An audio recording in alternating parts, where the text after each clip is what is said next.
selection team member, so from the wildlife team, to talk about the triple SI. So we'll then be walking on after that, but we will be fitting lunch in, do not worry. Changes, and also the lake sometimes will go stratified.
Than what you can see on the hillside, and I think that's something to sort of think about. Why would they be greener for a start?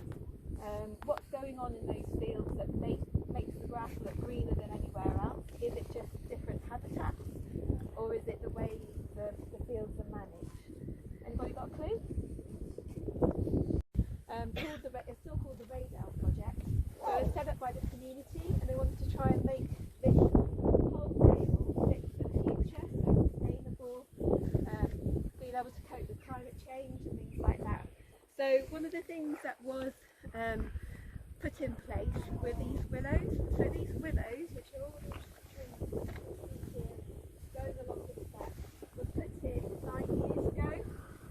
So you can see how much they've grown. And the reason that they've been put in was to try and stabilise the banks to stop any soil erosion.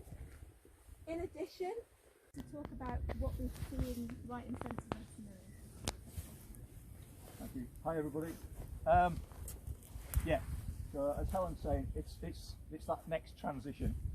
If you were here in the summer, you would see, again, as Helen says, sediment running out into the lake itself, but you would see beds of vegetation in the water, which you can't see at the minute. There's a population of yellow water lily, so that's the kind of first element of vegetation, which then runs into this fen, stroke mire, stroke swamp, stroke wet grassland, and then into what we call upland, sort of hay meadow type grasslands. It's a series of mosaics and transitions, and the Wildlife Trust, as Helen says, over the decades now that I've been involved, over the decades, this has changed significantly. So when I first started coming to this site, this whole area was grazed with dairy cattle, big Friesians. That was the only grazing that the Wildlife Trust could get on it, and the idea was to try and take some of that vegetation off, keep it fairly open. And that obviously brought problems that were recognised right at the start, but it was the only option currently available to them. From that point, they've taken different stances in terms of how they might actually manage those areas with the available stock, right now to a point where it's more about the what we've been doing within the sales. Yeah, okay. Hi everybody. Right, so this is like a really good example of where we can look at some issues around catchment sensitive farming. And CSF, catchment sensitive farming, is what it says really. It's just about farming the land, or encouraging farmers to farm the land in a way that they can understand about separating out clean and dirty water and minimising the production of dirty water. And when we say dirty water, that can mean anything from slurry, down to just wash off from a yard that might have a little bit of muck on it or anything. But this area here has been highlighted by the Environment Agency as, you know, a really sort of high priority area. Well, we farmed here at the village of Stonebus. My family's farmed here for just short of 100 years, but we can trace our ancestry back to the area in the 1600s. It originated from near Askew, which is only like 5 miles down the valley.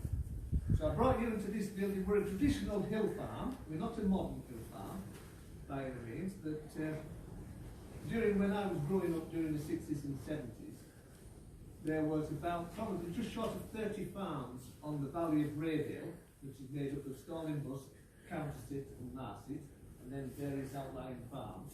So there was just short of 30 farmers. And every farm in those days, back in the 60s, would milk a few cows. Just a few highlights.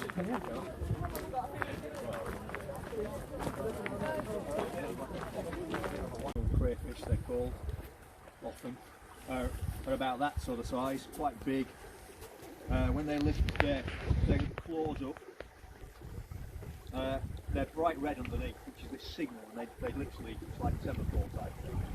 They're big, they're brash, they're big, they're brash, and they carry this disease, and this disease, once it's in the water course, that's it, it's there.